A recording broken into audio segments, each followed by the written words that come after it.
be sneaky, but I am looking at my phone, okay? Alright, the world knows now. I try to put my phone in my freaking notebook so nobody will see me using my phone, but I don't think anybody cares, so it's fine.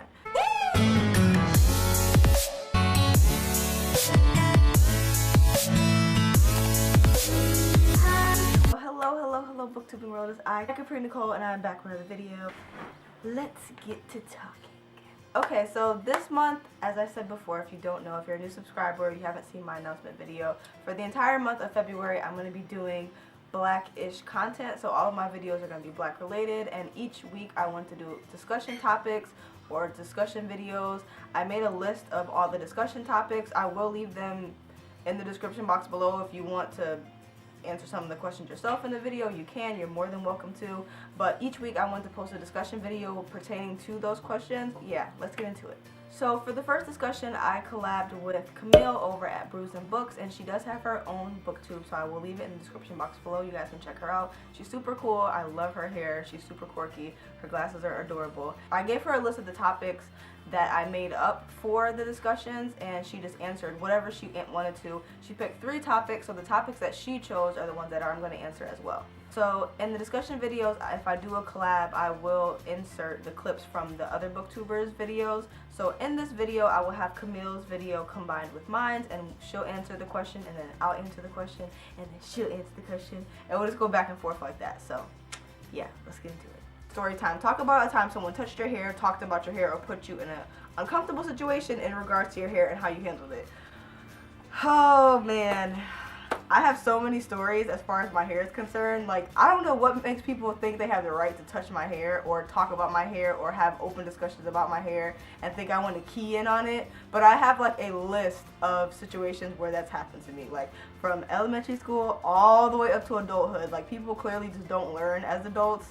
Clearly.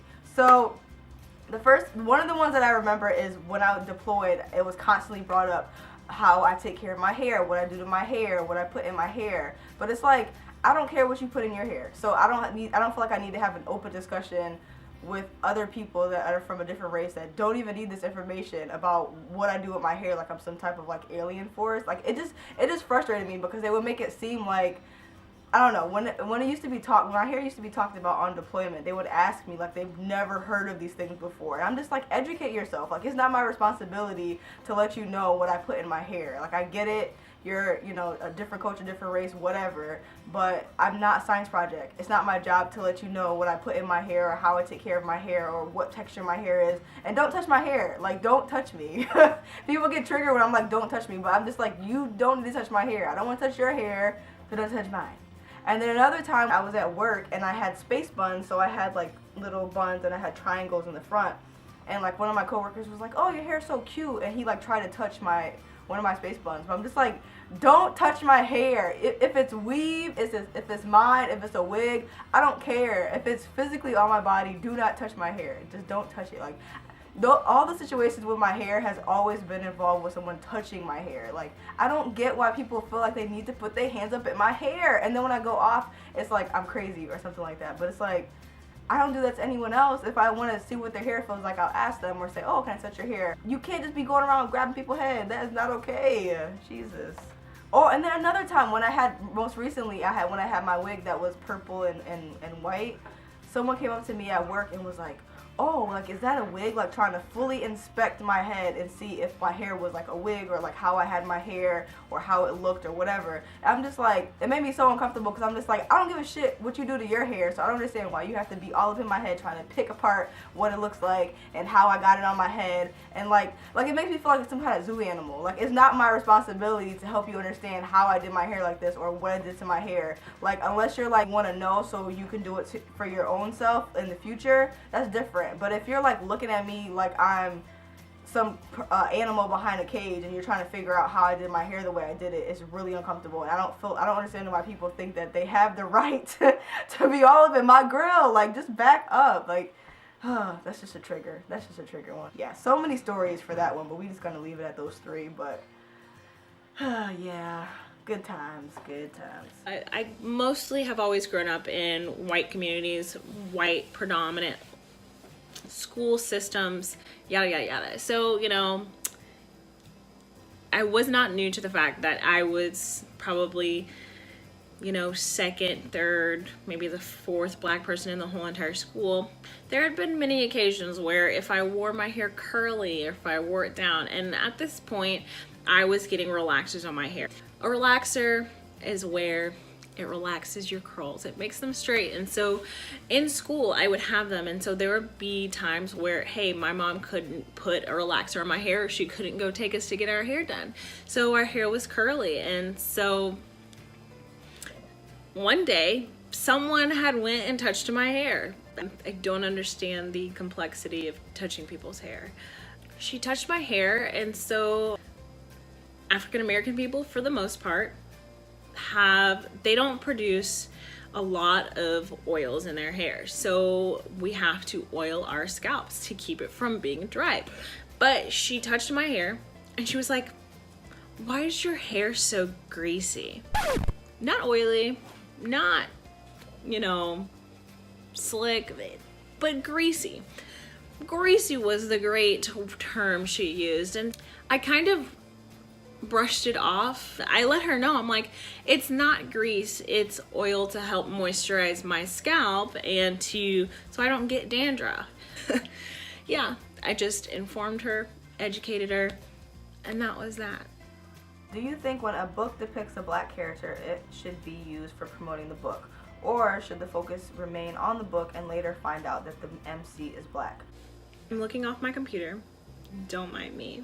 So for this one, I'm not very conflicted. I very much think authors and promoting marketing should promote the fact that a book has a black main character. In this day and age, I think it is important, and it's also key for not only black people, people of color, but everyone to know, hey, there are books that show people outside of being a Anglo-Saxon, being white, people you can write into a book. There's other colors you can write into a book. And so I think it's key right now in this day and age that we try to put a lot of focus and a lot of our energy in promoting books that have main characters that are black. And I am determined this year especially to hear more and to find and seek more books that have black main characters.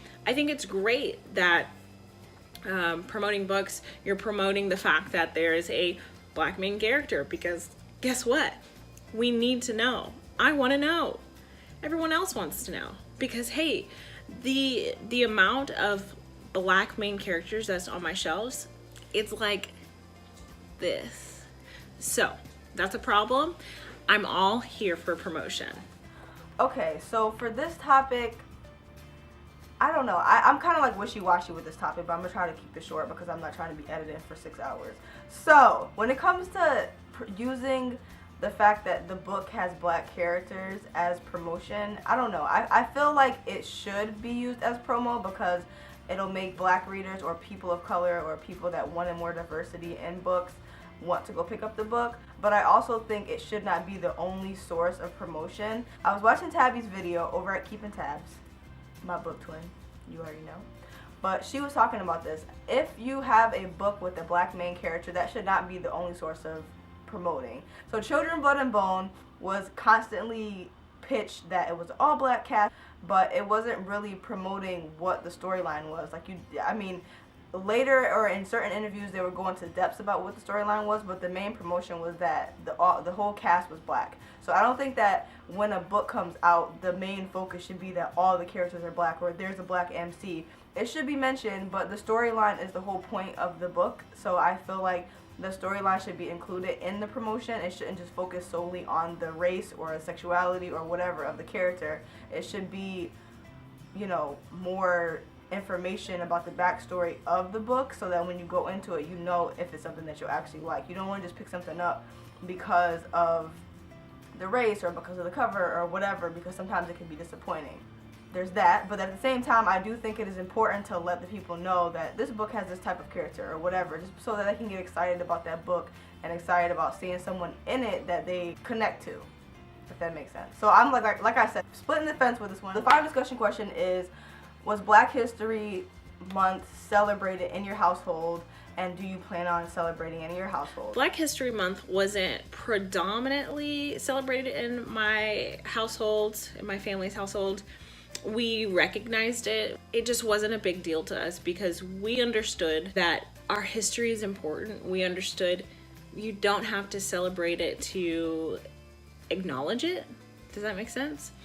So we definitely acknowledged it and definitely made ourselves aware of it. And of course, being in school, they make you aware of it. In my household, it is just to be in my pup. I will acknowledge that Black History Month is here. I acknowledge that my culture is important and that, you know, people have died and fought for what I have now, and I think that's super, super important. But celebrating it, I'm not sure I would do that or try to, you know, reach out to do that. But I do acknowledge that this is where I am in history. This is what happened a long time ago in history, and I go from there. Simply put. So for me, Mom constantly brought in Black figures or people that were really important in our lives that we talked about all the time. It wasn't just during Black History Month. So when Black History Month came, it was important, but it wasn't just like, hey, you're Black, let's talk about it. You know, it wasn't like that. It just was like a celebration, but it's like I'm Black all year round. So it's not like I'm just gonna stop the press. We got to talk about this. I'm Black. I have to do this. Like, it wasn't like that. She made sure that we knew about all of our like Black leaders. We had all types of books. We did all like these little side projects with her. Even if it wasn't even in school, she would get super excited when we had projects in school that involved Black leaders or people from Black history and dress us up and do all this stuff. Like, it was always really cool. I do plan on involving it in my household when I do have kids or whatever. I'm just gonna probably gradually trickle it into their lives like my mother did growing up, because it's important. Okay, so those are the discussion topics that Camille picked. So let me know if you want to answer any of these questions, if you want to do a collab, or if you want to do a video of your own, you can. I'll leave all of the topics in the description box. All you have to do is click and find them, and then you can pick and choose whatever you want to. But thank you guys so much for watching this video. Always remember, read a book, keep your life interesting, and I will see you next time. Happy Black History Month! Happy Black History Month. Happy Melanin Book Magic Month too, okay? These videos are going to be coming at y'all, and then I'm probably going to take like a month hiatus off after because I'm going to be so tired. But thank you so much, Camille, for collabing with me on this video. Okay, I'm done talking.